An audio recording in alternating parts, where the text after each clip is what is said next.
Boche gold and diamonds. Buy now pay later. Ottapalam നഗരസഭാ bus സ്റ്റാൻഡിൽ അജ്ഞാതനെ കല്ലുകൊണ്ട് തലക്കടിച്ചു കൊലപ്പെടുത്തിയ കേസിൽ തിരുവനന്തപുരം സ്വദേശി അറസ്റ്റിൽ. അരുവിക്കര കുറുത്തോട്ടം വമ്മണ്ണൂർ രേവതി ഭവനിൽ മധുസൂദനൻ നായരാണ് അറസ്റ്റിലായത്. അതേസമയം കൊല്ലപ്പെട്ടയാളെ ഇപ്പോഴും തിരിച്ചറിഞ്ഞിട്ടില്ല.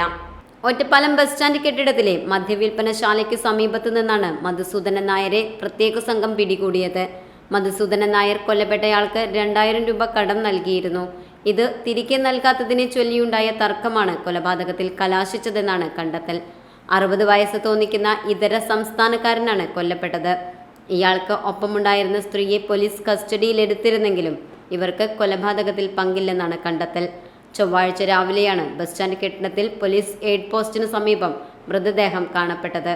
തലയിൽ മാരകമായ മുറിവേറ്റ് രക്തം വാർന്ന നിലയിലായിരുന്നു മരണം.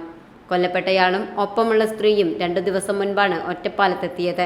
പ്ലാസ്റ്റിക് കുപ്പികളും പഴയ സാധനങ്ങളും പെറുക്കിവിറ്റാണ് ഉപജീവനം. അറസ്റ്റിലായ ആളും ആക്രിപ്പെറുക്കി നടക്കുന്നയാളാണ്.